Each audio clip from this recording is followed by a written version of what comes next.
¿Qué tal? Buenas tardes con todos. Vamos a iniciar, ¿no? Esta jornada.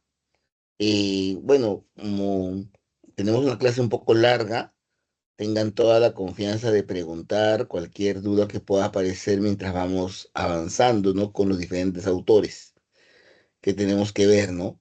Ahora, este, estamos viendo, ¿no? Y quiero que tengamos de repente esta premisa en nosotros, que es como la razón se convierte de alguna manera en protagonista, ¿no? De la historia. Es como la razón ha tenido una aventura y ha empezado a querer, intervenir, ¿no? En la vida de los hombres, de tal manera que sea esta facultad la que otorgue el máximo bienestar, ¿por qué no el máximo desarrollo? ¿Por qué no la máxima felicidad, ¿no? A los seres humanos. Entonces, la razón de alguna manera, y así empezamos, ¿no? Con lo que era la filosofía, ¿no? El saber por el saber, la razón como instrumento para poder dar respuesta a las grandes preguntas. Entonces, en esa aventura, la razón se enfrentaba a problemas, se enfrentaba a preguntas y se ha enfrentado también a querer comprender mejor a qué se refiere cuando se empieza a plantear cuáles son esas posibles respuestas a esas preguntas grandes, ¿no? Como veíamos en las diferentes disciplinas, ¿no? ¿Qué es el conocimiento? ¿Qué es la axiología? ¿Qué es lo que podríamos llamar, qué es el valor? ¿Qué es la belleza? ¿No? En la filosofía contemporánea, que también por su extensión de tiempo incluso abarcaría hasta la actualidad, vamos a encontrar que son muchos los pensadores. Sin embargo, para esta oportunidad vamos a concentrarnos en cuatro de ellos: en Hegel, en Comte, en Marx y en Nietzsche. Ahora, si bien estos cuatro autores son mucho más prolíficos, ¿no? Han escrito bastante, han dado una serie de pensamientos que, si bien es cierto, los vamos a resumir, son mucho más complejos y son mucho más desarrollados. Si nos preguntaran cuál puede haber sido la temática, ¿no? O la disciplina que puede estar presente en esta época contemporánea, de manera general tal vez diríamos que en lo que vamos a revisar principalmente es la filosofía política, ¿no? Es decir, ¿no? De alguna manera ya el hombre había conquistado la naturaleza. Ya este hombre que se atrevía a conocer, que utilizaba la nociología, que utilizaba la epistemología para poder conocer, ya se encontraba con la posibilidad de ver cómo la naturaleza podía ser sometida a los intereses del hombre. Pero ahora faltaba la pregunta, ¿no? ¿Cómo le podemos sacar el máximo provecho a esta humanidad, a esta organización social, para tener el mayor desarrollo posible? Entonces, bajo esa pregunta, ¿no? ¿Cómo la razón nos puede ayudar a poder organizarnos de tal manera que la humanidad como conjunto saque el máximo beneficio de la razón? Te vamos a ver algunas propuestas, algunas ideas, ¿no? Que las vamos a tratar de ir complementando para poder dejar claros estos conceptos, ¿ya? Entonces vamos a empezar con Hegel, ¿ya? Y bueno, ¿no? Eh, Me animo, ¿no? A querer hacer una primera reflexión, ¿no? Que tiene que ver con los años que vive Hegel. De repente, viendo los años que vive Hegel, vamos a poder identificar hechos importantes en la historia de la humanidad, ¿no? Uno en particular importante para la historia del Perú, ¿no? Porque en este rango de años nos encontramos, por ejemplo, lo que sería la independencia del Perú. Y también, ¿no? Por ejemplo, la de Estados Unidos y la de eh, Francia, ¿no? Que fueron las primeras que de alguna manera dieron orden a dejar atrás lo que es una monarquía y dar paso a lo que sería una república basada en un Estado. Realmente ese cambio, ¿no? De monarquías, de un mundo lleno de monarquías a un mundo lleno de repúblicas, de estados, es un cambio radical, ¿no? Es un cambio muy importante que marca bastantes elementos de análisis, ¿no? Y si bien es cierto, ¿no? Hegel no fue el que provocó esos cambios, porque definitivamente ya estaban esos cambios en camino, producto justamente de la Ilustración, de Voltaire, de Diderot, ¿no? De Rousseau, de Montesquieu, ¿no? Quienes fueron de alguna manera los precursores de estos cambios. Nos encontramos en que sí era de mucha importancia para Hegel entender, ¿no? Cómo es que se había producido y cómo es que esta nueva aventura, esta nueva propuesta de organización basada en el Estado, era realmente más eficiente y era realmente producto de algo muy importante que hizo el hombre y la humanidad es un conjunto, ¿no? Entonces, lo primero que tenemos que decir es que estos pensamientos, ¿no? Del hombre se basan en lo que sería la filosofía de Hegel como un sistema deductivo. Sí conocemos todos, ¿no? A qué nos referimos cuando hablamos de deducción, ¿no? Cuando hablamos de deducción hablamos de algo general y de algo particular, ¿no? Pero en este sistema deductivo, el objetivo es alcanzar el conocimiento absoluto. Ya cuando nos viene la palabra absoluto, se nos viene la palabra muchos conceptos asociados, ¿no? Si hablamos de algo absoluto, hablamos de algo total, ¿no? Recuerdan que comparábamos en los sofistas lo relativo versus lo absoluto. Entonces, se me viene la idea, lo conocimiento absoluto, se me viene la idea de algo total, ¿no? Algo de repente similar a Platón, ¿no?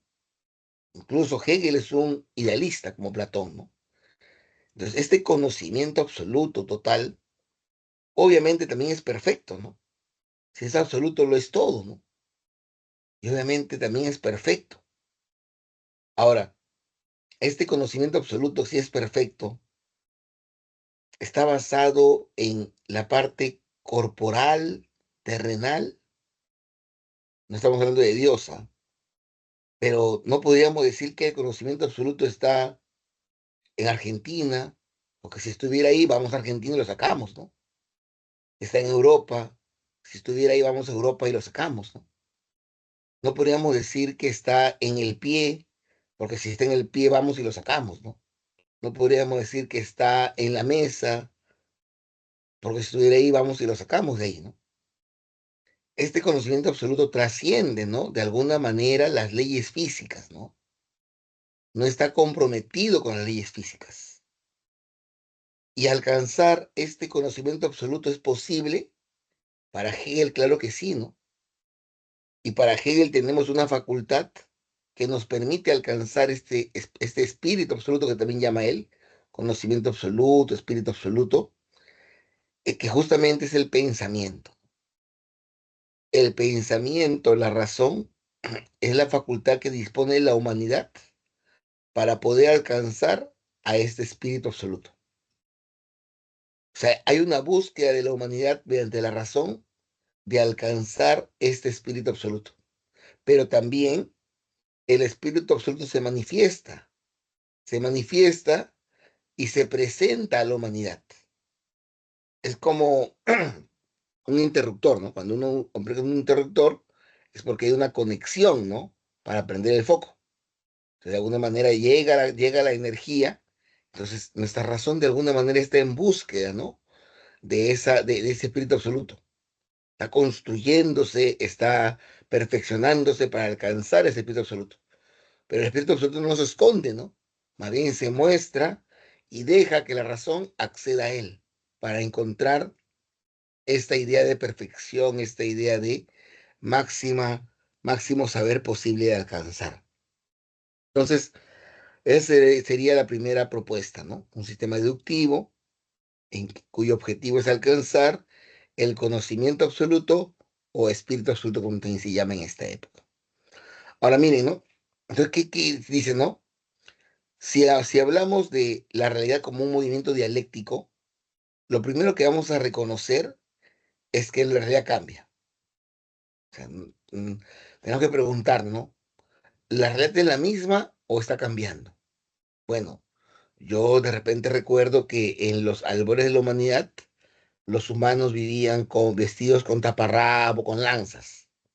Ahora veo de repente que los hombres utilizan pólvora.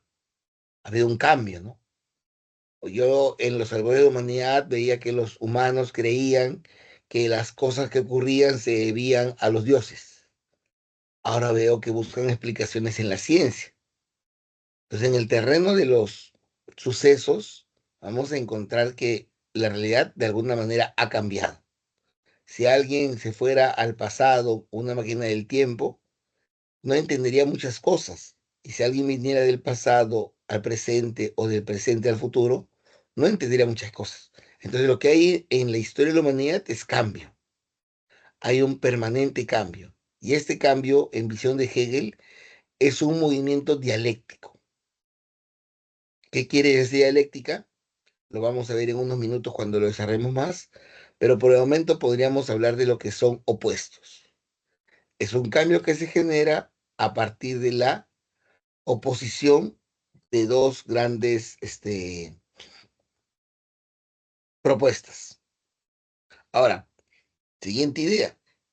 Este movimiento dialéctico que se ha producido, los cambios que se han producido en la historia de la humanidad, se dan por lo que denomina Hegel necesidad. Cuando algo es necesario, ¿qué significa? Significa que se va a dar sí o sí, que si no se da, simplemente se muere. ¿Respirar es necesario? Claro, para los seres vivos es necesario. Si no se respira, se acaba con la vida. Entonces, la necesidad significa que es algo que se va a dar sí o sí. No hay forma de que no se dé. Por lo que nada de lo sucedido es contingente, casual o injusto. ¿Qué quiere decir esto? De alguna manera nos diría de que no podemos juzgar el pasado con los ojos del presente, en el siguiente sentido. De repente alguno se ha quedado con una idea, ¿no? Cuando veíamos el tema de la filosofía antigua y cuando veíamos el tema de la filosofía en términos, ¿no? De lo que sería el origen de la filosofía, cuando hablábamos de los factores que dieron origen a la filosofía, se quedó con la idea de que antes, en el pasado, en el siglo V antes de Cristo, estaba permitida la esclavitud. Entonces alguien diría, oye, si Aristóteles no debe haber sido tan sabio, porque si Aristóteles abogaba por la esclavitud, significa que no ha sido tan sabio. Pero mira que lo que dice aquí, lo que dice Hegel es que nada de lo sucedido es injusto. Es decir, que no podríamos pensar que la esclavitud que existió en la época de los griegos era injusta. No podríamos decir que Aristóteles era alguien malo por haber defendido la esclavitud. Lo que ocurre para Hegel es que la razón evoluciona y en ese momento de la historia era necesario, porque dice necesario, que la humanidad defienda la esclavitud, porque solamente defendiendo la esclavitud en ese momento de la historia, hoy podemos valorar lo que es la libertad. Es como que la humanidad requiere pasar por la esclavitud para llegar a la libertad. No hubiésemos podido alcanzar la libertad si no llegábamos vía previa por la esclavitud. De repente alguien hoy día ve las películas, ¿no? De la etapa medieval, ¿no? Y se sorprende y dice, ¿cómo es posible que hayan habido reyes y que los hijos de los reyes sean sido los gobernantes? Para Hegel, la monarquía era necesaria para que hoy existan las democracias. Sin la aparición de las monarquías, no hubiera sido posible que hoy se valore lo que es la democracia, lo que son los estados-nación, lo que son las repúblicas. Nada de lo que ha ocurrido en la historia de la humanidad es algo injusto. Hoy, bueno, obviamente esto es antes de la Segunda Guerra Mundial, ¿no? Si habláramos de repente de un Hegel actualizado, diría, no, la Segunda Guerra Mundial era necesaria, aunque vamos a ver que hay unas diferencias, ¿no? ¿Por qué? Porque Hegel también podríamos decir lo siguiente, ¿no? Es como que está maravillado con su tiempo y de alguna manera considera que su tiempo es el tiempo mejor que puede haber existido. Estos pensadores pensaban que si ya habíamos encontrado en este caso la razón como instrumento para poder desarrollarnos como humanidad, ya no deberían haber conflictos, ya no deberían haber palabras, ya no deberían haber problemas, porque ya la razón ha encontrado el camino para poder alcanzar el bienestar. Entonces ya no, ya vivirías una especie de paraíso, ¿no? Donde la razón ya empezó a encontrar todo lo que sería, y obviamente Hegel está maravillado con estos hombres ilustrados, sobre todo porque, o sea, lo maravilloso de la filosofía es que ha planteado respuestas que en su momento fueron irreales, porque en un mundo donde solamente hay monarquía, que alguien se anime a postular la existencia de un Estado, es algo irreal, pues. Es algo que no existe. No es que él haya visto eso en otro lugar, ¿no? Que alguien haya inventado, ¿no? Con su mente la necesidad de establecer una constitución, que alguien haya diseñado la necesidad que haya un poder ejecutivo, un poder judicial, un poder legislativo donde no lo hay, donde el gobernante lo era todo, en alguien que haya visto, ¿no? La forma de elegir al presidente, ¿no? El tiempo de duración que debe tener un gobernante, ¿no? Realmente es algo maravilloso, ¿no? Para la mente.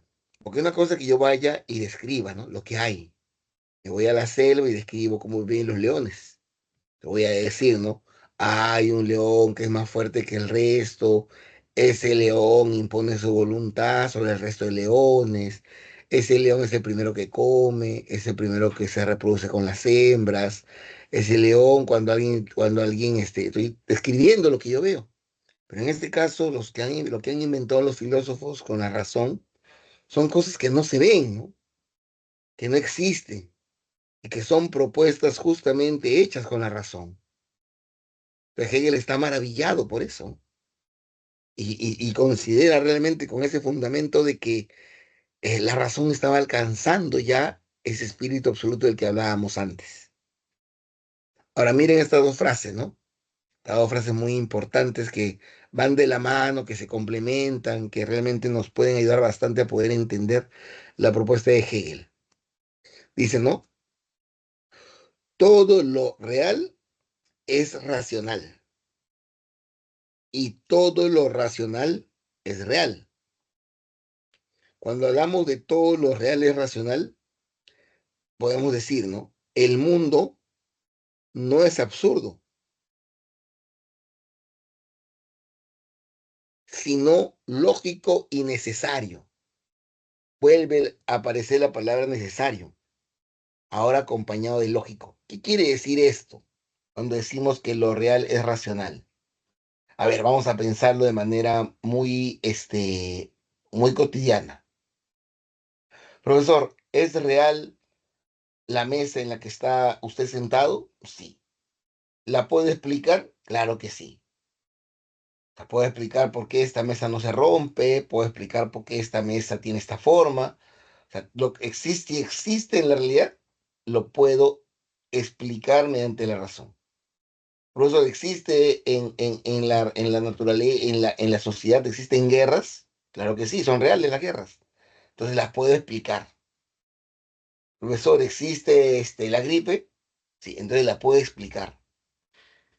Profesor, existe, digamos, la, mm, el comercio electrónico, sí, entonces lo puedo explicar. O sea, le está dando a la facultad, a la razón, de poder entender cualquier cosa que suceda en la realidad. La razón tiene tanto poder, es tan fuerte que puede explicar todo lo que ocurre en la realidad. ¿Por qué?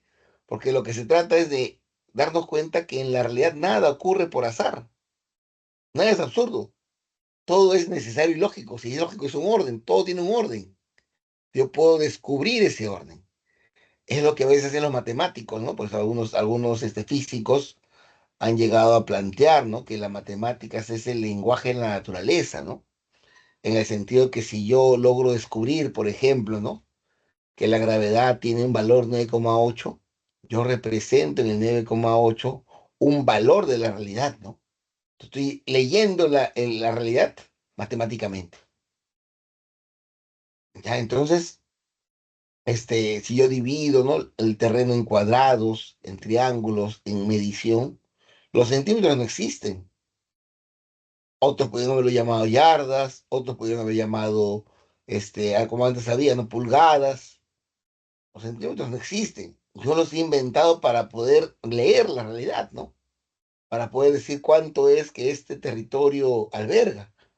Pero en el mundo real no existen los centímetros, no existen los cuadrados, no existen los triángulos. Son creaciones que permiten ordenar un mundo, que permiten darle un orden. Entonces, cuando yo digo que todo lo es relacional es porque todo, absolutamente todo, se puede conocer. Pero miren el complemento, ¿no? Todo lo racional es real. ¿Qué quiere decir? El pensamiento lógico, la idea, es real. Es decir, que coincide con la realidad. Exagerando un poco, podríamos decir entonces que si yo lo puedo pensar, entonces lo puedo hacer realidad. Ese mundo que se imaginaron los ilustrados, que no existía, basado en la Constitución, en la división de poderes, en la alternancia del poder, en los límites constitucionales, ¿no? Ese mundo que yo he pensado con la mente, lo puedo implementar en el mundo real. ¿No ves que todo lo racional es real? Si lo puedo pensar, lo puedo hacer. Aquí no creo que sea necesario, pero de todas maneras vamos a aclarar. Estamos hablando de la razón, no estamos hablando de la imaginación. Ya, porque uno podría decir, profesor, entonces si yo me imagino a mí en este momento convirtiéndome en un perro, lo vuelvo a realidad porque lo puedo pensar. No, no, porque ese cambio de un ser humano hacia un perro no es producto de la razón, no es producto de la imaginación, ¿no?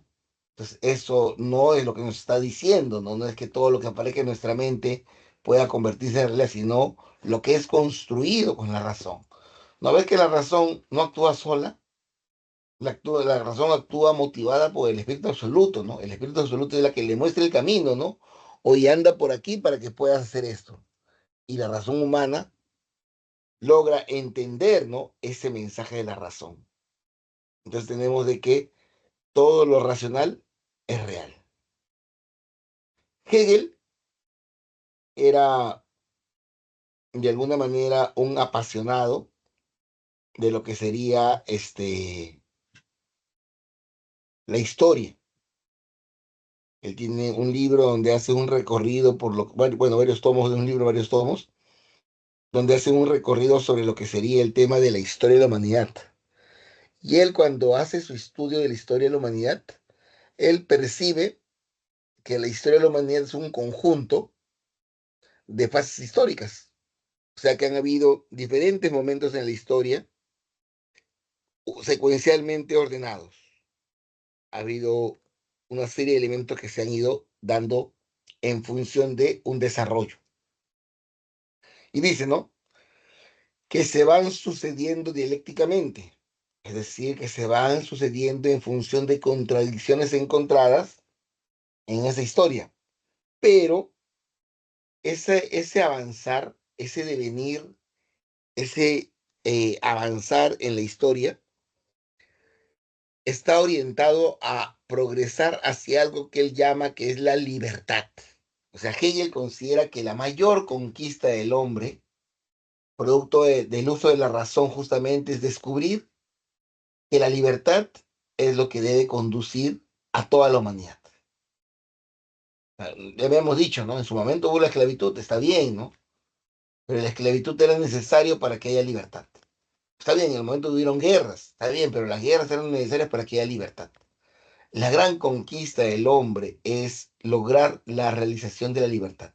Y Hegel considera que en su época el conseguir la libertad era posible, porque la razón también había diseñado un instrumento que la iba a posibilitar, que la iba a poder imponer. Ese elemento es el Estado. Hegel nos habla del Estado, no es el que inventa la palabra Estado, la palabra Estado ya está desde mucho antes, pero él considera que ese Estado, producto justamente de la razón, diseñado justamente por cómo va a estar organizado, porque el Estado no existe en la naturaleza. Los animales que viven de acuerdo a la naturaleza no inventan un Estado, no están viviendo en un Estado. Entonces, este Estado es la construcción que va a favorecer la libertad de los hombres. Por eso no es que ustedes habrán visto de repente que cuando sucedieron las guerras de la independencia en cualquier tipo de país, la propuesta era justamente hacia lo que sería el tema de la libertad, ¿no? A partir de ese momento todos de alguna manera encontraron libertad porque esa era la conquista máxima. La conquista máxima es que toda la humanidad acepte que la libertad es necesaria. Entonces, ese estado construido por la razón, que no es natural, es lo que iba a generar el tema de que la libertad pueda ser impuesta en toda la humanidad y pueda haber alcanzado la máxima plenitud, ¿no? Porque toda la historia antes de Hegel había sido un camino, ¿no? Un camino con tropezones, un camino con caídas, pero siempre en búsqueda de la libertad. Terminamos con Hegel y si hay por ahí preguntas, las pueden ir haciendo también. Vamos a hablar un poquito entonces de la segunda parte de Hegel. La segunda parte de Hegel nos quiere mostrar un poquito a qué se refiere con lo que es la dialéctica hegeliana. Primero que la dialéctica hegeliana tiene tres etapas: la tesis, perdón, la antítesis y la síntesis, es decir, la afirmación, la negación y la negación de la negación. Son las tres etapas que él encuentra cómo se van a ir desarrollando los sucesos para poder producir el cambio. Entonces, ¿no? ¿Qué nos dice Hegel? Por ejemplo, nos dice, ¿no? Hace un ejemplo sería el siguiente, mejor dicho, ¿no? No es lo que nos dice Hegel. Este, cuando veíamos la filosofía contemporánea, veíamos de que, perdón, moderna, de que aparece Descartes, ¿no? Con una tesis. La facultad fundamental en el proceso de conocimiento es la razón, ¿no? Decía Descartes. Ahora, esa afirmación tendría una negación. La facultad fundamental en el proceso del conocimiento no es la razón, sino la experiencia. Ahí tenemos la postura de nuestros amigos, perdón, Locke y Hume.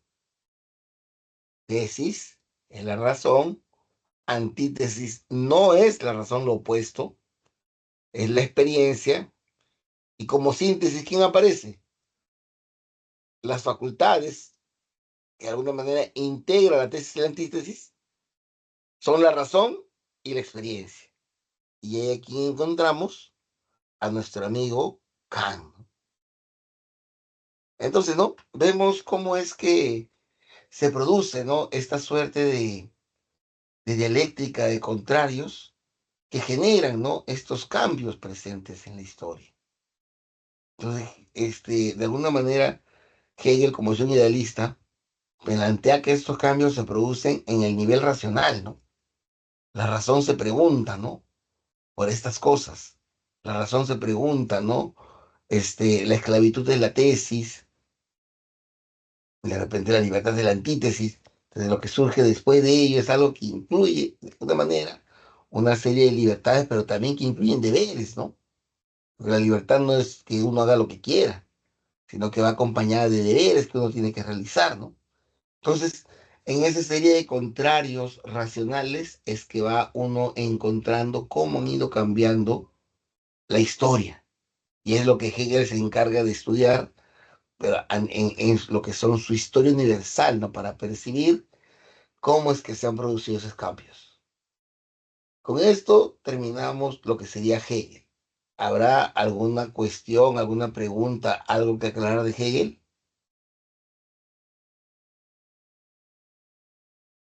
Si no, sobre el final también podemos volver a preguntar. Entonces vamos a pasar al siguiente pensador. El siguiente pensador es nuestro amigo Augusto Comte. Ya, Augusto Comte, como ustedes ven, también es un poquito más joven, nació después que nuestro amigo,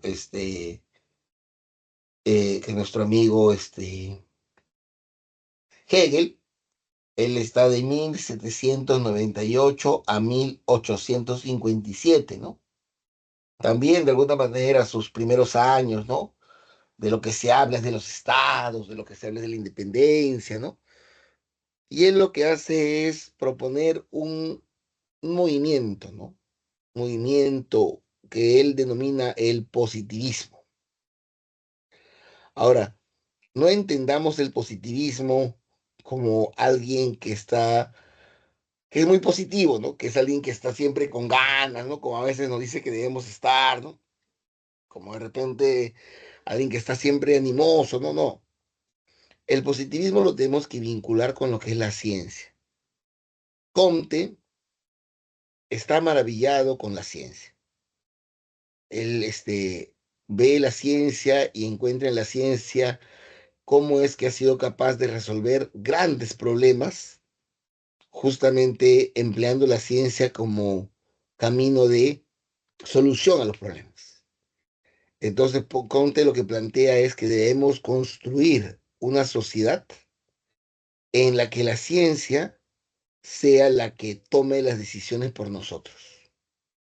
Vamos a poner un ejemplo un poquito de repente tonto, ¿no? Pero que puede servir como ejemplo a ello. A ver, de repente estamos construyendo lo que son los, el túnel subterráneo, ¿no? Y de alguna manera la ciencia ha determinado que el mejor camino para poder construir el túnel es este. Este es el mejor camino para construir el túnel. Pero ¿qué pasa si en el camino del túnel luego nos damos cuenta que había una iglesia? Una iglesia para muchos puede ser un lugar sagrado, puede ser un lugar de oración, un lugar donde mucha gente ha tenido sus bautizos, ha tenido sus matrimonios. Entonces, de repente uno se quiere oponer, ¿no? ¿Cómo vas a ir en contra de la iglesia, ¿no? ¿Cómo vas a destruir la iglesia? ¿Cómo vas a destruir, siendo exagerado, la catedral, ¿no? ¿Cómo vas a destruir la catedral, ¿no? Donde está, digamos, la historia de Dios, ¿no? Donde de repente hay restos de algún cura que se enterró ahí, ¿no? La ciencia dice que este es el mejor camino y no importa lo que diga la religión. Lo que importa es lo que dice la ciencia. Hay que tomar decisiones basados en la ciencia. Y si este es el mejor camino, no importa Dios, no importa los sentimientos, no importan las emociones, importa lo que la ciencia de alguna manera presenta. Otro ejemplo, de repente alguno de ustedes se enamora, encuentra ese estado de enamoramiento y después de un tiempo decide, ¿por qué no nos casamos para tener una familia? El fundamento por el cual se quieren ustedes casar es el amor, cosa que está muy bien de repente. Pero ¿qué te diría la ciencia, por ejemplo? Te diría, oye, si han hecho ustedes una prueba de sangre que vea la compatibilidad de los caracteres de los sanguíneos, porque de repente, al hacer la prueba de sangre, detectan que hay un alto índice de probabilidades que sus hijos nazcan con alguna deformidad o con alguna o con algún síndrome de retraso. Porque si hay sangres que son incompatibles, no hay sangres que si se juntan, si hay un riesgo muy alto, ¿no? Entonces tú seguirías con tu deseo de formar una familia, de tener hijos con alguien con quien sabes que vas a tener una descendencia con ciertas dificultades. La ciencia diría, oye, no, pues no. Eso va a traer dificultades también a la sociedad, ¿no? Porque también va a generar recursos que se tengan que invertir. No por el amor vamos a arriesgar, ¿no? El futuro, ¿no? De alguna manera de las personas. O de repente, ¿no? Haces una prueba de sangre y te das cuenta que con quien estás tiene una enfermedad genética que le va a hacer vivir solamente hasta los 30 años. Y que esa enfermedad genética es hereditaria. Y que se activa solamente estando con alguien que tiene la carga genética que tú tienes. Es decir, ¿no? Que si tienen algo contigo, su hijo también va a vivir solamente hasta los 30 años. ¿Mantendrías tu decisión de querer casarte basado simplemente en el amor? Entonces, Conte dice, no, no, Conte dice que la ciencia es la que debe determinar, ¿no? Los pasos que dé la humanidad. La ciencia es la que debe generar, ¿no? Esa posibilidad de poder construir el mejor espacio que podamos para poder tener el máximo desarrollo. Entonces, Conte confía en la ciencia. El positivismo es una doctrina que no admite otra realidad que no sean los hechos. O sea, para el positivismo solamente existen los hechos. ¿Cómo podemos entender esto de los hechos? Podemos entenderlo de que cuando se produce, ¿no? Lo que son los hechos es que, por ejemplo, ¿no? Profesor, existe que cuando usted lanza la pelota, se cae, es un hecho. Entonces, eso es un hecho. Eso puede explicar el positivismo. Profesor, existió la guerra del Pacífico, hay hechos de la guerra del Pacífico. Sí, se puede estudiar. Solamente se puede estudiar hechos y relaciones de hechos. No se puede estudiar nada metafísico. Para Comte resulta inútil estudiar a Dios, estudiar el alma, porque son elementos metafísicos, no son elementos vinculados hacia lo que sería el tema de los hechos. Por eso la primera característica del positivismo es que es realista. El positivismo considera que solamente se puede estudiar lo que es real y solamente son reales los hechos. Todo lo que no sea un hecho no es real. Segunda postura segunda, primera postura del positivismo. Vamos a la segunda. La segunda característica del positivismo es que es relativista. Rechaza la posibilidad de obtener conocimientos absolutos. Ahí, por ejemplo, se distancia de nuestro amigo Hegel, ¿no? Ahora, ¿por qué Comte es positivista, relativista? Vamos a pensar en lo siguiente. Primero vamos a hacer un ejemplo de la física, ¿no? Habíamos dicho, ¿no? De que todo lo que se pueda pensar se puede razonar, todo lo que se puede razonar se puede pensar, ¿no?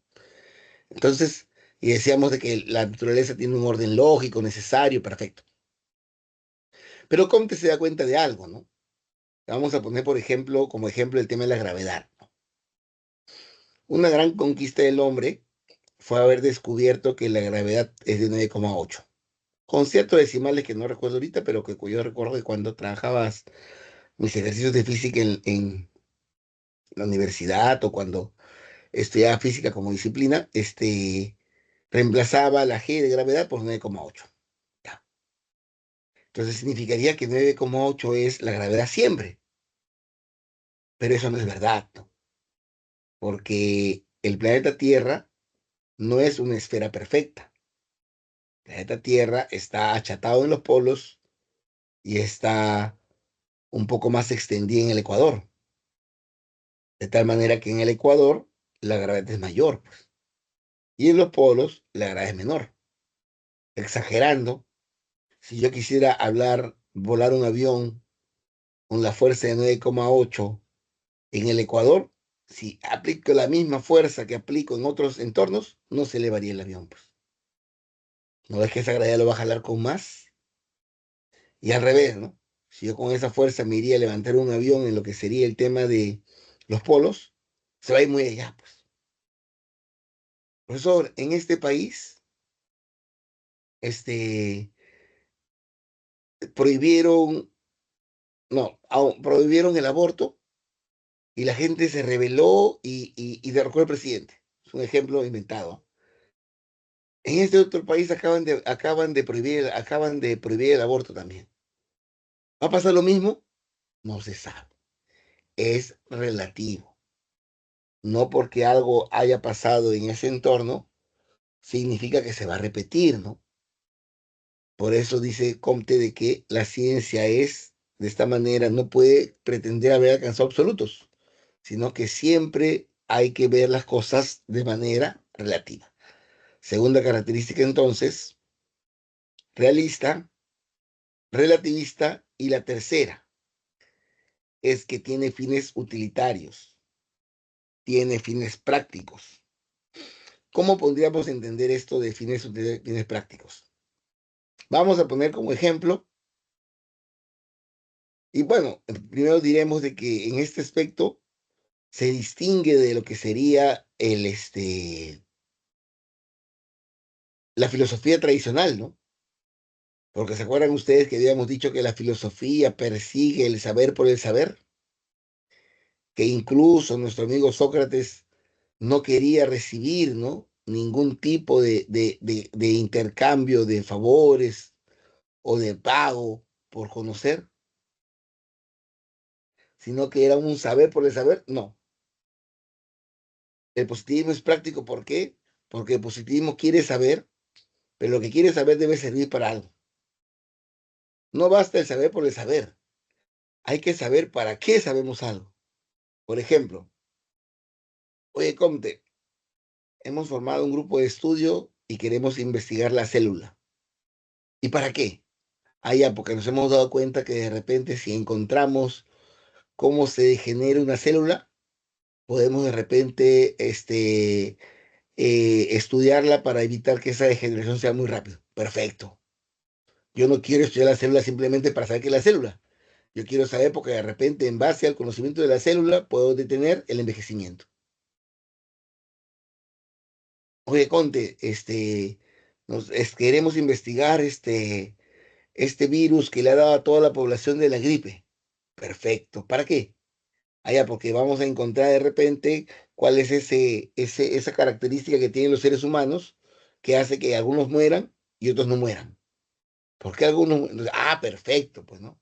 Porque de esa manera vamos a ver cómo es que se produce esa suerte de dificultades de salud, de acuerdo de repente a la parte genética, ¿no? Vamos a descubrir de repente que los que son más gorditos son más vulnerables, que de repente, pero vamos a investigar para algo, para conseguir la cura, para conseguir algo, pero no tiene que ser algo que hagamos simplemente porque queremos hacerlo.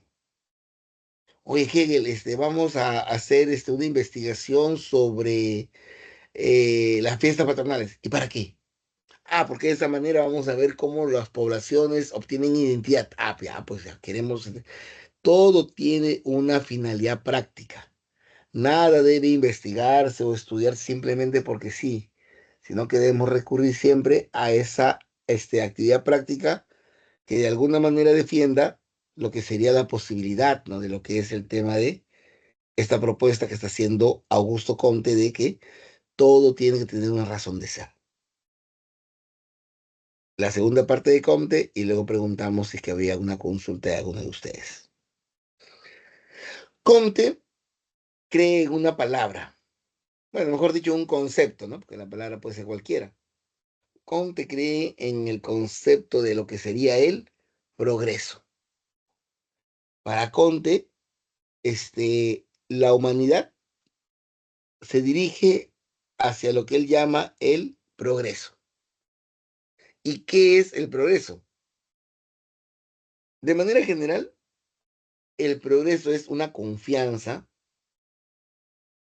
en la que el hombre, la humanidad, entiende que cada época es mejor a la anterior. Ustedes hagan su pregunta primero, ¿no? Llegáramos a tener la máquina del tiempo que se tenía en la película Volver al Futuro, o se tendría la máquina del tiempo de Ricky y Morty, o se tuviera la máquina, la posibilidad de trasladarse en el tiempo, como la serie Stargate, la pregunta sería, ¿no? ¿A dónde me iría? ¿Al pasado o al futuro? ¿Dónde encontraría mayores signos de felicidad, mayores signos de bienestar? ¿En el pasado o en el futuro? No hay que ni hacerte la pregunta, ¿no? Definitivamente siempre el futuro va a ser mejor que el pasado. Profesor, yo me quiero ir al año 1500. No, en el año 1500 la gente se moría por una simple tos. No existía todavía la penicilina. No existía todavía los químicos que te ayudan a curarte. En el año 1500 tú tenías que caminar. No existían los vehículos. Entonces, definitivamente el año 1500 ha sido de menor bienestar que el año 2000. Ahora, si comparamos el año 1500 con el año 500 era más infeliz que el año 1500. Y si comparamos el siglo V antes de Cristo, también. Profesor, entonces me voy al año 3000. Perfecto, pues no. El año 3000 va a ser mejor que el año 2000. Pero el 5000 va a ser mejor que el 2000, que el 3000, perdón. Y el 10000 va a ser mejor que el 5000. Y el año 20000, pero hasta el 20000 es ya la imaginación, ¿no? No vamos a poder saberlo, ¿no? A lo mucho, alguno de ustedes llegará al año 2100, ya faltan todavía como 80 años y ustedes tendrán 20. Alguno podrá llegar a los 90, a lo mucho llegará al 2100. No sabemos qué habrá en el 3000. Incluso de repente algunos fatalistas, ¿no? Dicen, no, profesor, porque yo he leído por ahí, ¿no? Que la Tercera Guerra Mundial se va a deber al agua, porque estamos escaseando agua. ¿Qué te diría Conte? Conte te diría, "No, ¿por qué te preocupas por el agua? Si el planeta Tierra tiene tres cuartas partes de agua. No, pero profesor, es agua salada. Si yo estoy dando agua potable. La ciencia ya descubrió cómo convertir el agua salada en agua potable. Se puede. Es un proceso muy sencillo. Lo que pasa es que no nos gusta, ¿no? El agua salada convertida en agua potable. En Piura se toma, por ejemplo. Y en Piura ustedes ven que el agua es fea. Profesor, pero también he visto, ¿no? Que la deglaciación está generando cambios en los climas, está habiendo más inundaciones. ¿Qué te diría nuestro amigo Conte, nuestro amigo Conte? Si realmente es un problema y yo quiero que haga más frío, la ciencia va a inventar un aparato que genere frío. Si yo realmente considero que la capa de ozono está quebrada y necesitamos, la ciencia inventará una capa que reemplace a la capa de ozono. Como en las películas, ¿no? De repente han visto la película Armagedón. Profesor, viene un meteorito. La ciencia con la tecnología van a saber cómo evitar que ese meteorito caiga a la Tierra. Profesor, la Tierra se va a apagar. Ya está comprobado de que el Sol se va a apagar. De repente, en miles de años, pero se va a apagar. Ya para esa etapa, el hombre ha encontrado la posibilidad de irse a otros planetas, de irse a otras galaxias, de tal manera que siempre el futuro va a ser mejor que el presente. ¿Por qué? Por obra de la ciencia. La ciencia siempre va a lograr que el hombre tenga mejores respuestas que las actuales. Nos hemos muerto en la pandemia. Sí, claro que sí, ha habido varios muertos, pero hemos encontrado la cura más rápida que cuando hubo la pandemia de 1920. y hemos encontrado, y también hemos disminuido, bueno, en cantidad de repente sí, ¿no? Porque obviamente ahora somos más, pero en proporción de población y muertos, se ha disminuido la cantidad de muertos, porque justamente hemos reaccionado gracias a la ciencia más rápido y hemos de repente logrado tener mejor un desempeño de salud justamente por esa posibilidad que se tiene. Entonces, definitivamente, ¿no? Para Comte, la solución a los problemas de la humanidad está en darles una solución científica. Ahora, Comte nos habla de que la humanidad como conjunto ha pasado por tres estadios. Serían tres etapas, tres periodos, pero Comte le quiere llamar estadios, pues. Así que le llamamos de llamar estadios. Primero estaría el estadio teológico. Ya sabemos que la palabra teo viene de Dios. Es decir, que en este estadio las respuestas a los problemas que ocurrían o a los sucesos que ocurrían estaban en Dios. Profesor, está lloviendo. Dios tiene la culpa. Dios nos está castigando por no haber rezado en la mañana y por eso nos ha mandado la lluvia. Mañana recemos y acabará la lluvia. Profesor, no está lloviendo, hay sequía. Dios tiene la culpa. Dios nos está castigando porque en la mañana no rezamos y nos ha mandado la sequía. Siempre la presencia de Dios, ¿no? Siempre la presencia de Dios, la explicación primero de los dioses, de repente como era en la etapa que es la etapa politeísta, ¿no? De repente luego monoteísta con la etapa de la religión única, pero siempre la idea era de que todo tenía una explicación religiosa o mágica. Ese tipo de respuestas religioso-mágicas terminan cuando aparece el estadio metafísico o filosófico. Ya hemos visto eso, ¿no? Cuando hablábamos del origen de la filosofía, hablábamos de Platón, de Aristóteles, del mismo Sócrates, ¿no? Quienes buscaban respuestas basadas en la razón, pero que no eran suficientes, ¿no? Por eso el estadio que supera a ambos es el estadio positivo, donde cualquier cosa que hagamos, vamos a buscar la explicación científica.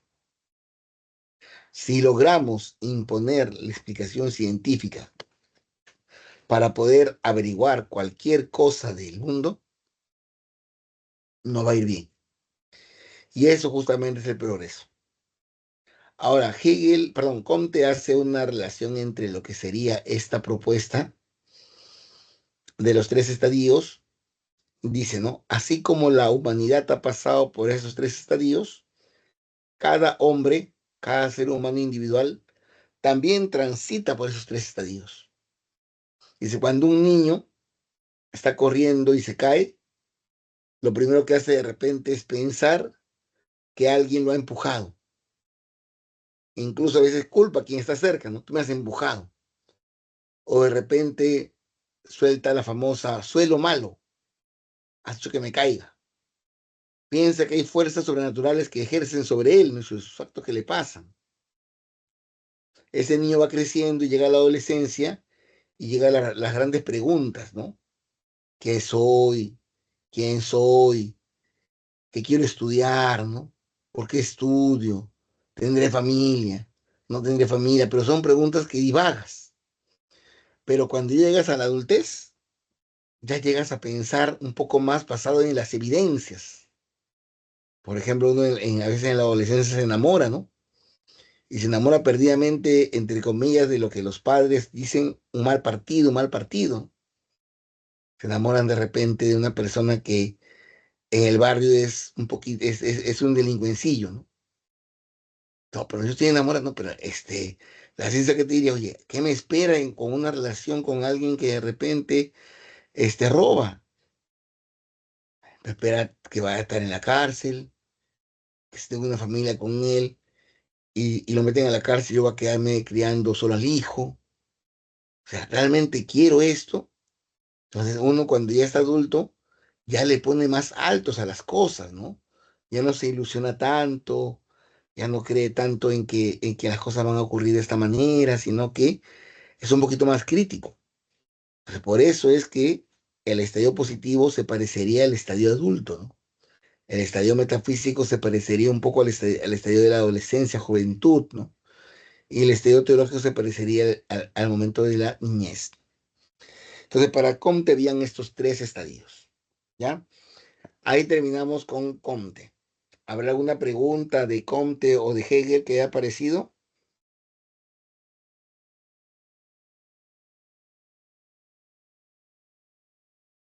Les damos el salto para hablar de Marx. ¿Ya? Igual vamos a dejar un tiempo al final para que puedan ustedes empezar sobre los ejercicios y luego ya a partir de poder conversar un poco sobre ello. Marx, ¿no? Marx de alguna manera no existiría si es que no hubiera existido nuestro amigo Hegel. Es más, ¿no?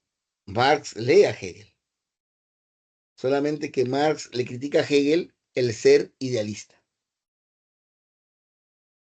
Marx es un materialista. Para Marx, la materia, es decir, algo físico, algo que se puede medir, se puede tocar, ¿no? La materia es el fundamento constituyente de toda la realidad. Para Marx no hay un espíritu absoluto, pues. Incluso para Marx el pensamiento, que es algo abstracto, no existiría sin la materia. O sea, la realidad sea concreta, como la mesa, como la espada, como la computadora, o abstracta, como el pensamiento, son factores que se originan en la materia.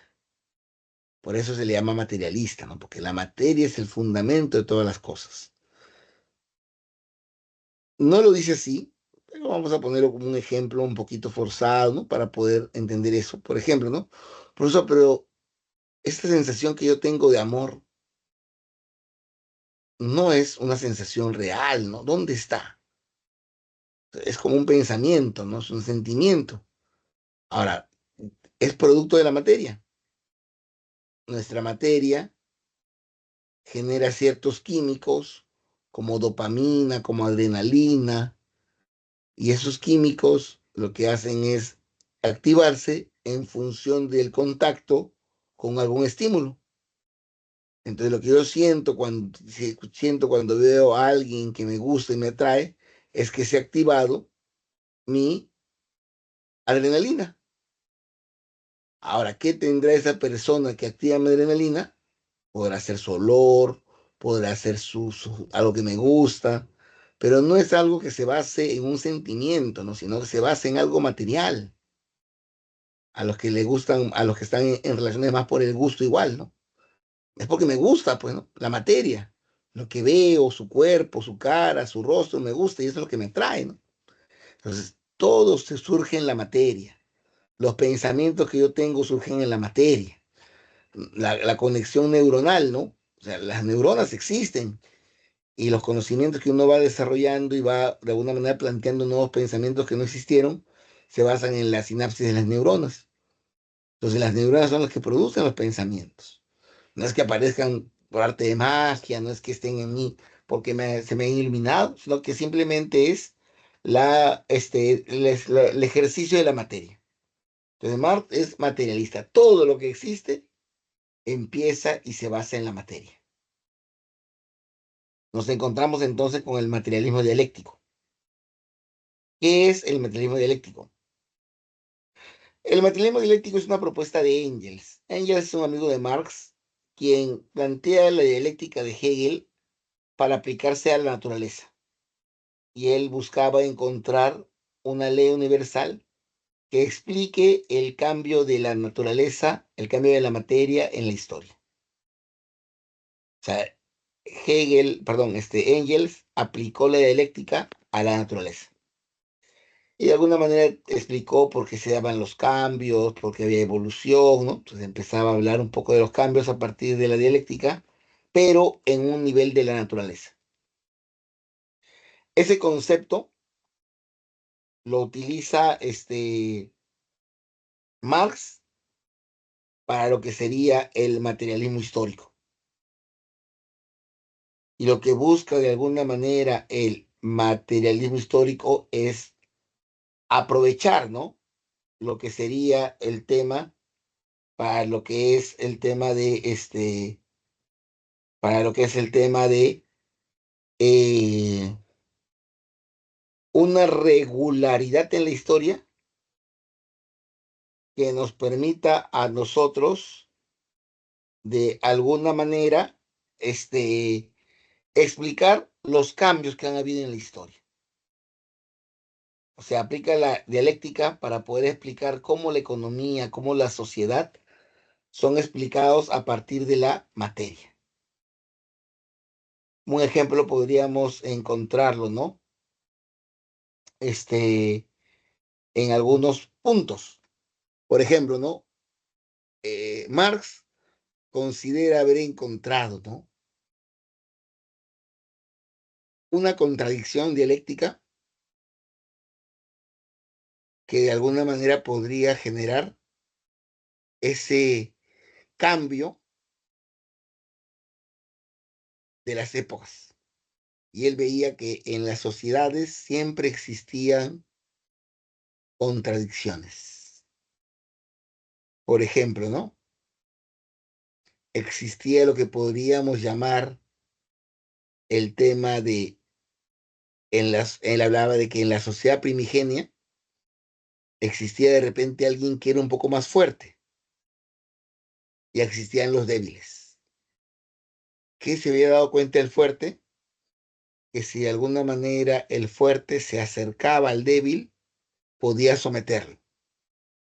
Y el débil tenía que dejarse someter porque si no el fuerte de alguna manera lo opacaba. Pero ocurrió algo. Los débiles se juntaron y le quitaron, ¿no? Ese poder que tenía el fuerte. De repente lo sometieron, de repente lo mataron, pero se dieron cuenta que unidos, de alguna manera le podían quitar el poder al fuerte. Esa relación de poder, ¿no? Se repite luego en lo que sería la etapa feudal, ¿no? Ya no era el más fuerte físicamente, pero sí era el más fuerte en cuanto a lo que podría ser el rey. Entonces, el rey era el hombre fuerte y eran los súbditos los que de alguna manera, en algunos casos, este, este rey los sometía. Pero había un sometimiento, ¿no? Había un sometimiento, había un sometimiento a todo esto, ¿no? Entonces, eso es justamente lo que de alguna manera se daba cuenta, ¿no? De que existiría, ¿no? Una suerte de imposibilidad de que mientras existe el rey, los súbditos puedan desarrollarse. Entonces, ¿qué ocurrió en las revoluciones? Los súbditos se juntaron y derrocaron al rey. La toma de la Bastilla, las diferentes rebeliones contra los virreyes, muestran, ¿no? Cómo es que se presenta esa situación en la cual se va, ¿no? A presentar esto para poder generar este tipo de situaciones, ¿no? Entonces, ¿no? Eh, nos damos cuenta entonces de que se volvió a liberar, ¿no? De esa contradicción y aparece, pero ahora lo que veía Marx era que en su época existían los burgueses capitalistas. Ellos eran los que dominaban de alguna manera todo. Y entonces, ¿a quién opone los burgueses capitalistas? Al proletario. Entonces, ¿qué tiene que hacer el proletario? El proletario lo que tiene que hacer es quitarle los capitalistas burgueses y para Marx. Por eso que decíamos de que en esta época todos consideraban que ya habían encontrado una suerte de elección plena. Para Marx, cuando ocurra eso, ya vamos a encontrar primero el socialismo y luego el comunismo, y en el comunismo ya no iba a haber más guerras. Ya no iba a haber nada porque ya había logrado la humanidad un nivel de desarrollo amplio como para poder realmente haber acabado con todos los conflictos. Porque ya el comunismo es, como se puede decir en la visión de Marx, la sociedad perfecta que ha sido capaz de crear la razón humana, en la cual va a haber una convivencia hermosa de todos. Entonces, eh, este mecanismo histórico plantea eso, ¿no? Encontrar en la historia una ley, una regularidad que permita anticipar el futuro.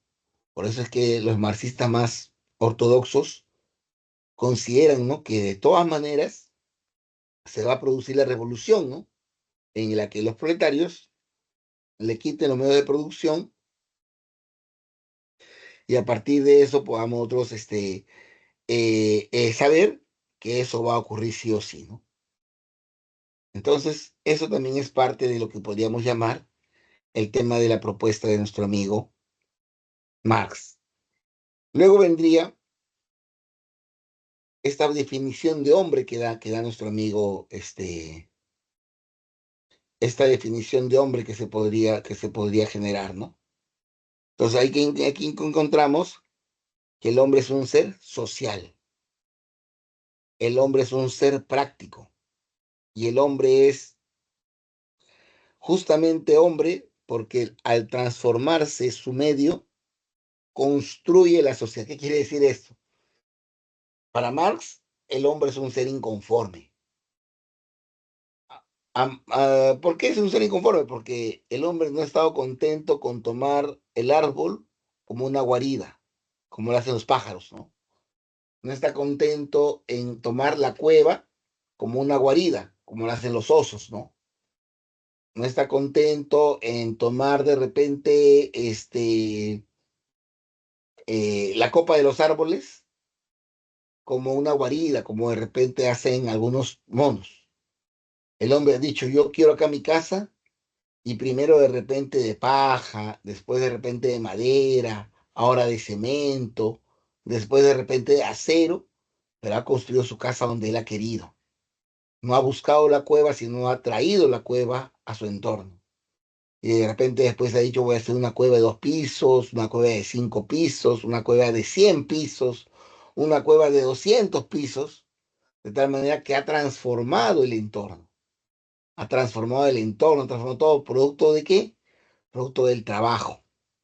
Por eso, al ser un hombre activo, un hombre práctico, lo que importa es cómo transforma su realidad y al transformar la realidad, se transforma a sí mismo. O sea, el hecho que hayamos inventado los edificios nos ha transformado a nosotros.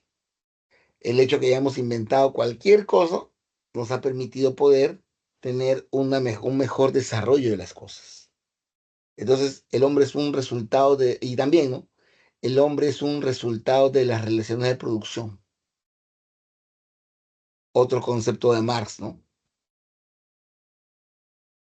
Y como decíamos, él también considera el tema de la mm, dialéctica. Él plantea lo que sería la tesis, la antítesis y la síntesis, pero él ya no le da un carácter ideal, sino le da un carácter más material. Por ejemplo, existe la burguesía. ¿Cuál es la antítesis de la burguesía? El proletariado, que se va a producir como síntesis una revolución. Y de esa revolución va a aparecer una sociedad donde ya no hayan burgueses y proletarios, sino todo sea una propiedad común. Esta es la dualidad, ¿no?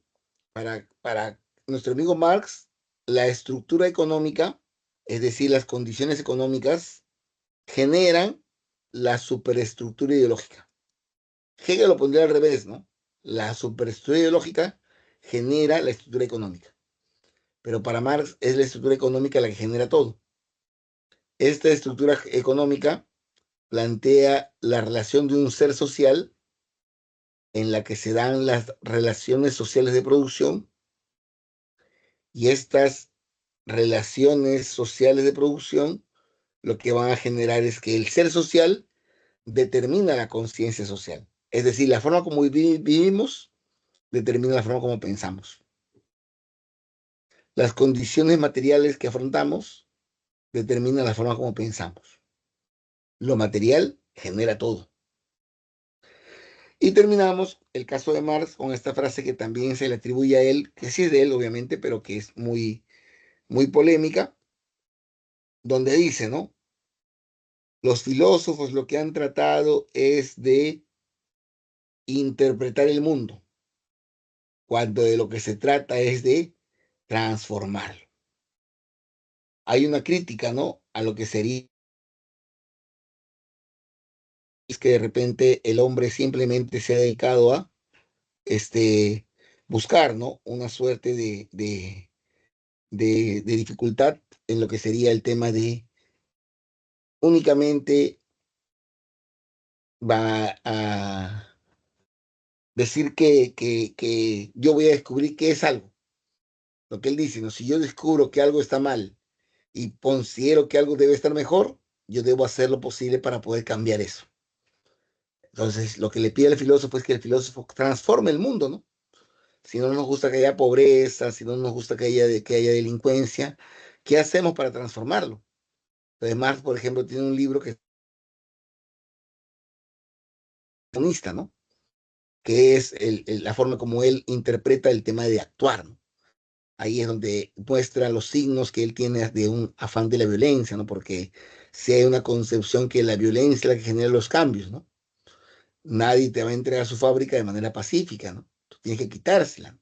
Entonces, este pensamiento también, ha permitido tener más conocimiento de lo que es la sociedad y también es importante que lo tengamos presente para poder, criticarlo también y poder saber un poco más sobre la propuesta de Marx. Y el último es nuestro amigo Nietzsche.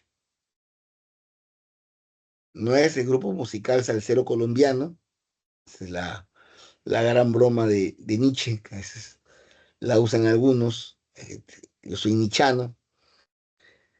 Nietzsche es un poquito más actual, ¿no? 1844-1900. Nietzsche vive 56 años. Nietzsche, habíamos dicho, ¿no? Que de alguna manera Hegel era un idealista, Marx un materialista, Comte un positivista. Nietzsche vendría a ser un vitalista. Para Nietzsche, la vida es el valor superior de la existencia. Nietzsche, de alguna manera, considera al hombre un ser biológico. Nietzsche está un poco cansado de que solamente el hombre quiera vincularse con la razón. Nietzsche dice, somos razón, pero también tenemos cuerpo, pues. Entonces, ¿por qué descuidamos el cuerpo? Necesitamos darle placer al cuerpo, necesitamos seguir a los instintos. Y mira hacia la naturaleza y se pone a pensar, ¿no? Mira hacia la naturaleza y dice, ¿no? Oye, cuando yo miro a la naturaleza, este, cuando yo miro a la naturaleza, de alguna manera encuentro, ¿no? En la naturaleza ciertas situaciones que se presentan a la hora de la convivencia de los animales. Y nos preguntamos algo, ¿no? Pregúntense ustedes. Porque a veces cuando vemos las películas de animales, yo hace poco veía la película Robot Salvaje y veía, ¿no? Que a veces pensamos, ¿no? Que el oso es malo por quererse comer el zorro, que el león es malo por quererse comer al, a la Bambi, a la gacela. Pero realmente son malos el oso por quererse comer al conejo o el conejo por quererse comer perdón, el zorro por quererse comer al conejo. No son malos, ¿no? Porque si no se los comen, se mueren, pues. No ha atrapado a la mamá, coneja con sus conejitos bebitos. El león no le interesa, no se los come nomás, pues, ¿no? Entonces, ¿eso qué significa? Significa que todos los seres humanos luchan por sobrevivir, por todos los seres vivos, perdón, luchan por sobrevivir. Y en esa búsqueda de supervivencia, lo que se busca principalmente es un desarrollo, ¿no? de ser mejores. En la naturaleza hay mucho respeto, ¿no? A lo que se le llama el macho alfa, que es uno de los leones, uno de los lobos, o uno de los zorros, o uno de los elefantes, que ha destacado por ser el más valiente, por ser el más fuerte, por ser, como se puede decir, el líder de la manada. Entonces, ese macho alfa quiere ser el macho alfa y quiere mantenerse en el poder, ¿no? Entonces, ¿por qué los seres humanos no queremos ser más poderosos? Es lo que se pregunta Nietzsche. Nietzsche dice, el ser humano tiene que tener voluntad de poder.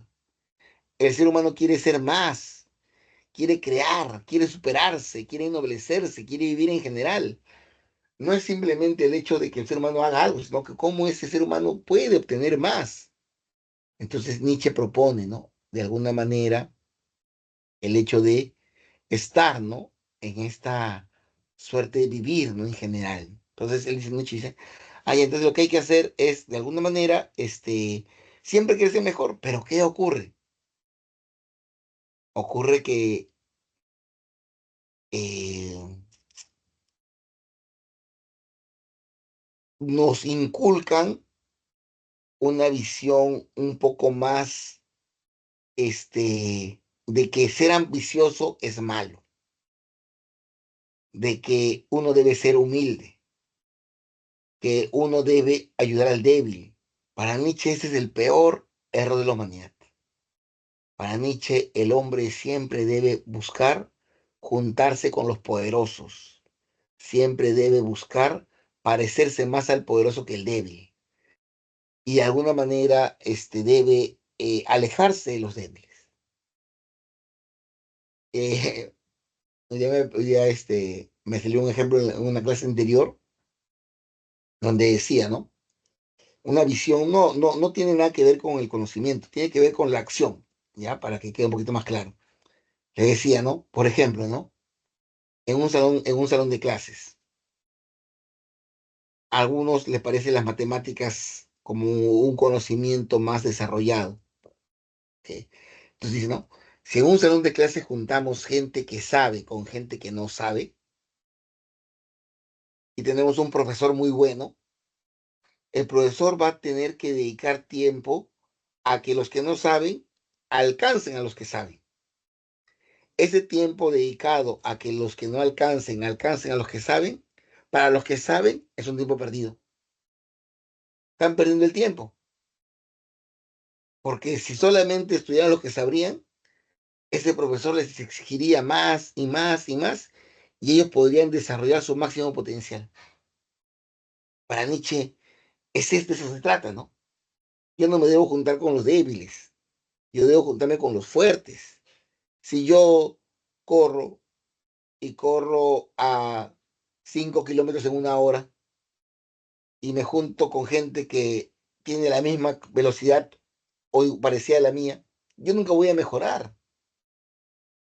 Yo tengo que juntarme con los que corren 5 kilómetros en 30 minutos para yo mejorar, pues, ¿no? O sea, yo no debo ver al débil, yo debo ver a los fuertes. Entonces Nietzsche considera eso, ¿no? Que uno siempre debe querer ser más, no ser menos. Debe ser ambicioso, debe buscar siempre tener más. Para Nietzsche, lamentablemente, la filosofía principalmente ha acercado mucho al hombre a lo apolíneo. Pero Nietzsche considera que es necesario que el hombre de veces se libere. Nietzsche estaba a favor de las fiestas, de las juergas, él decía, ¿no? Él hablaba en un libro, menciona un ejemplo, ¿no? Por ejemplo, los que se dedican a la agricultura. En la agricultura, cuando tú tienes que sembrar, estás trabajando. O sea, hay un momento de orden, de equilibrio, un momento racional. Pero una vez que ya todo está sembrado, hasta que crece el arbolito, las fresas, hasta que crece, ¿qué haces? Puedes estar de fiesta, pues. Porque ya tienes que esperar que crezca el arbolito, pues, ¿no? Una vez que ya el arbolito ha dado el fruto, tú quieres recoger toda la fruta ahí estás trabajando nuevamente. Pero una vez que ya recogiste toda la fruta, hasta esperar que nazca la nueva semilla, otra vez juerga, pues, ¿no? Orden, instinto, orden, instinto, Apolíneo, Dionisio, de tal manera que ambos son necesarios, pues la vida sin uno de ellos se rompería por completo. Requerimos de ambas cosas necesitamos para poder tener en cuenta la propuesta de Nietzsche. Y acá viene, ¿no? Para Nietzsche, la cultura occidental es dañina. Nietzsche critica tres cosas. Critica la forma como se ha llevado la filosofía, critica la religión y también critica el Estado. Nietzsche dice, ¿no? ¿Por qué la religión nos ha metido en la idea que debemos apoyar al débil? ¿Por qué tenemos que ayudar al débil? Eso es lo peor que puede haber hecho el hombre, dice Nietzsche. Para Nietzsche, el hombre es un puente entre la bestia y el superhombre.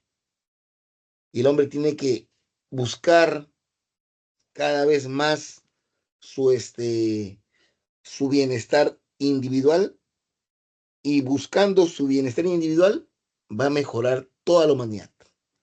¿Por qué? Vamos a pensar en lo siguiente, es un ejemplo que pondría Nietzsche, ¿no? De repente, yo tengo 10 soles. A ustedes, ¿no? Ya su papá le da 10 soles. Y tienen que ir a la universidad por algún motivo. Y en la puerta de la universidad te encuentran que yo mendigo. Una mujer mendiga. Una mujer mendiga con 4 hijitos. Y los 4 hijitos están ahí sentaditos, bien flaquitos, que se notan signos de desnutrición.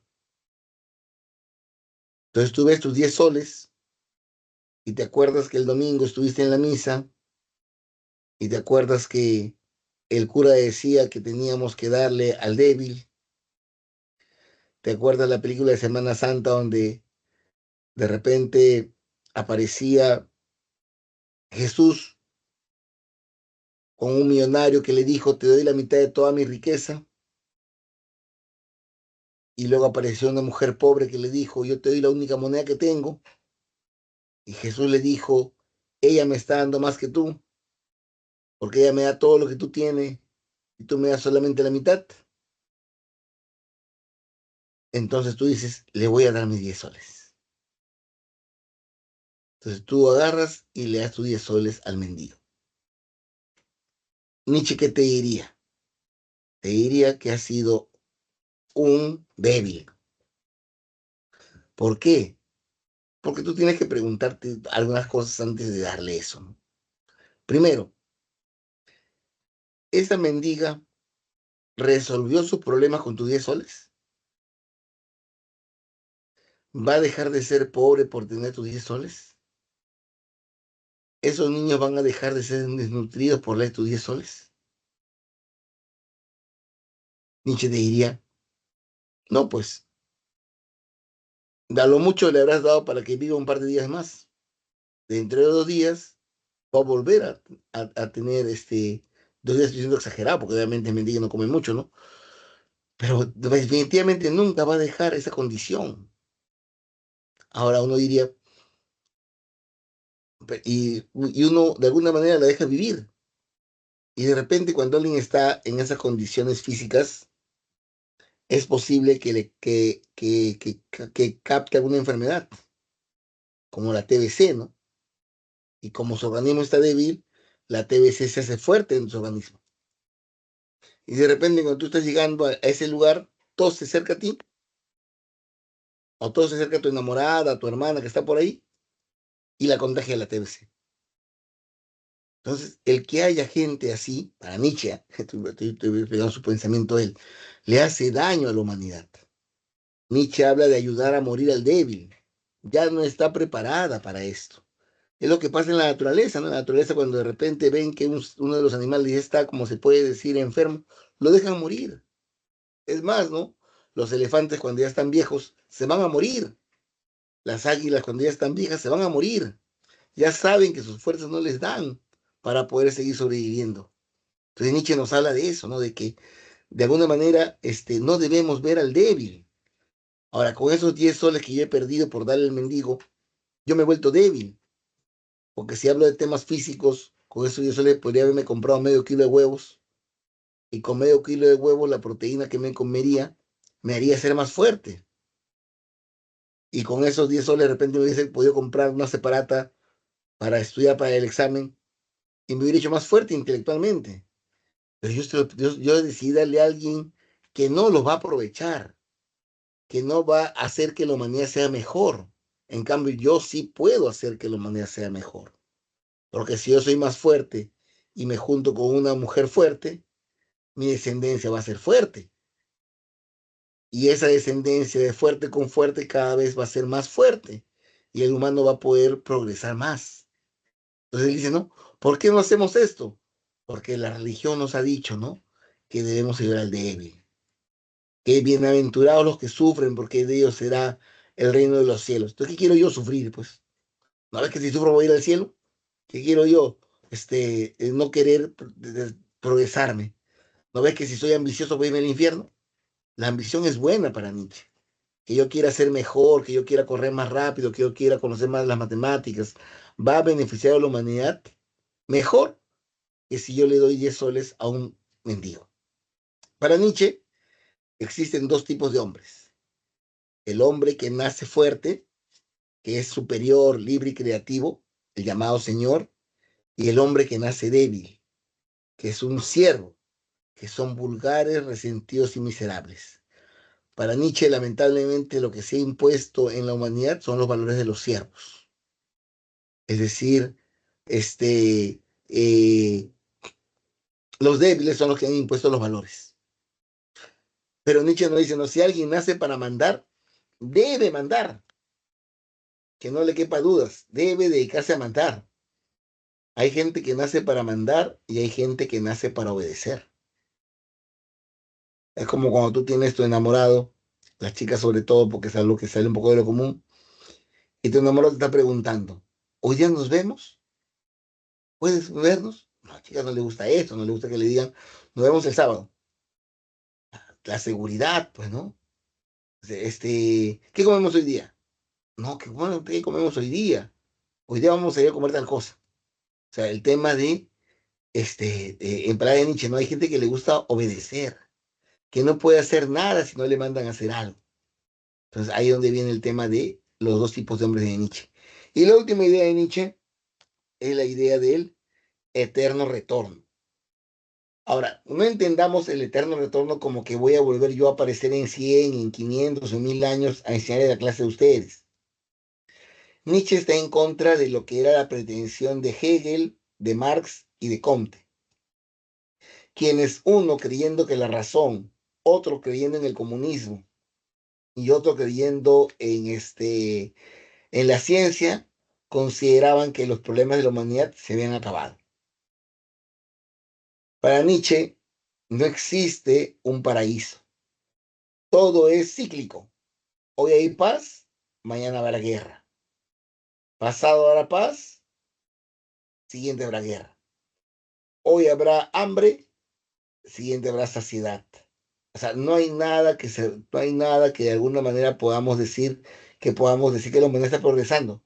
La humanidad va a avanzar y va a retroceder. Va a avanzar y va a retroceder. Entonces, la propuesta de Nietzsche discrepa un poquito más de la propuesta de los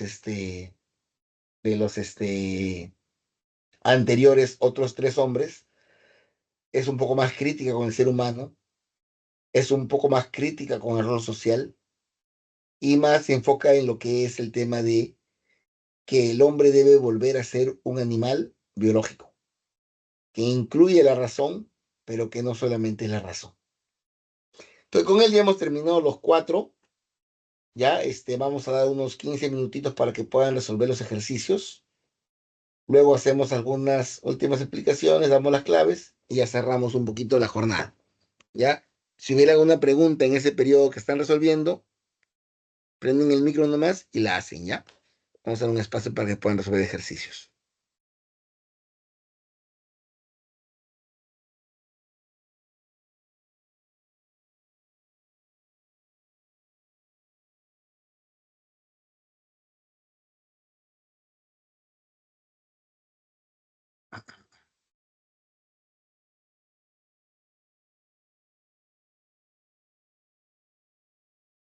Ya vamos a ver algunos de los ejercicios, los últimos minutos.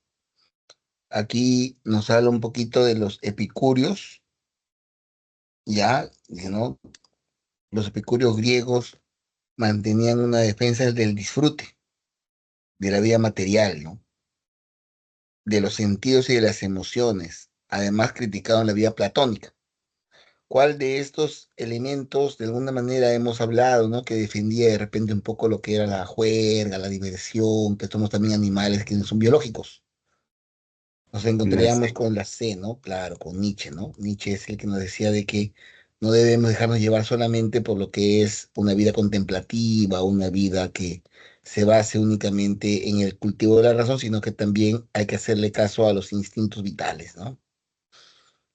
Luego tenemos en esta pregunta sobre la conferencia de prensa, señala que hay evidencias de la existencia de una clase social que posee el capital y los medios de producción, ¿no? No obstante, hay otro grupo de la sociedad que solamente cuenta con fuerza de trabajo. Con la que decíamos de los opuestos, hablábamos de repente de esta contradicción entre los capitalistas y los proletarios. Es que, ¿qué argumentación podemos tener en cuenta aquí? Sería alternativa B, ¿no? La teoría marxista del materialismo histórico, ¿no? Que es cómo se van contraponiendo esta suerte de los que poseen los medios de producción y los que producen trabajo. Entonces, ahí el problema es la plusvalía, ¿no? Que la ganancia que se produce a partir de convertir, ¿no? La materia en productos, se la queda el capitalista y no la obtiene, ¿no? El trabajador, ¿no? La alternativa B, ¿no?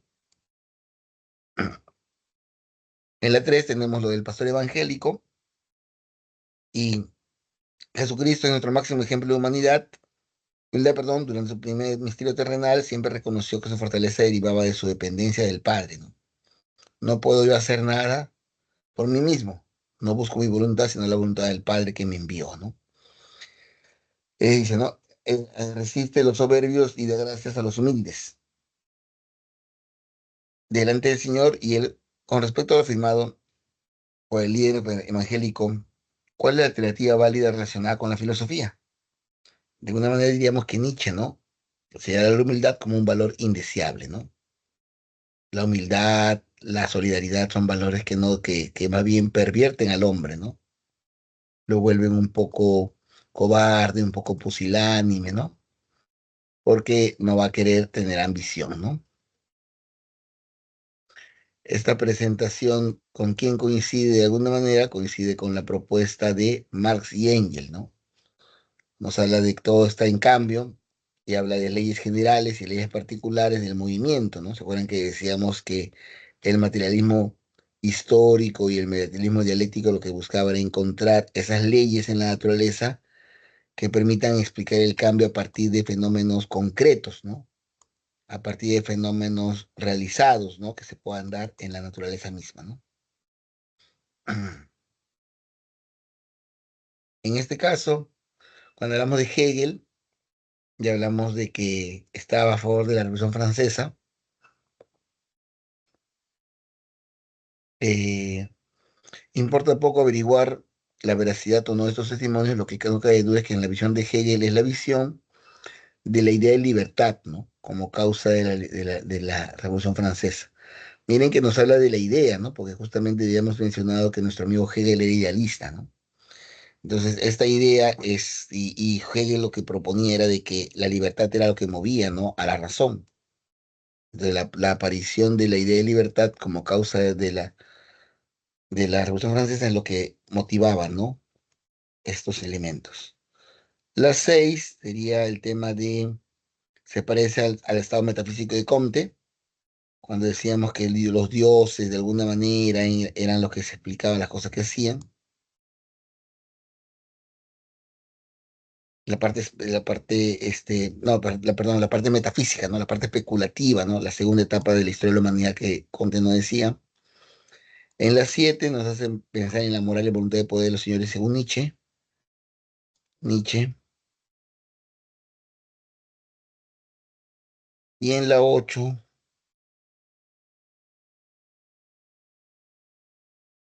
que nos habla de Marx y con qué acontecimiento es compatible. con la teoría del materialismo histórico, ¿no? Ya. Ahora vamos a poner la presentación donde está todo el resumen para que luego puedan, en todo caso, los que no pudieron resolver por ahí, puedan tomar un pantallazo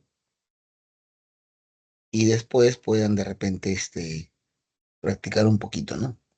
A ver, un segundito y luego ya estamos a un minuto del cierre.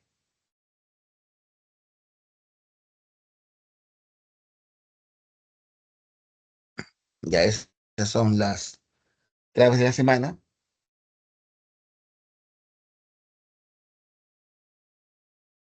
y ya la siguiente semana estaríamos continuando con, ya no con la historia porque ya hemos llegado a la contemporánea, sino con otra entrada a lo que sería la filosofía, ¿ya? Cuídense, muy buen día con todos, buena semana para todos, hasta la siguiente oportunidad. Chao, profesor, cuídese. Chao, jóvenes, chao.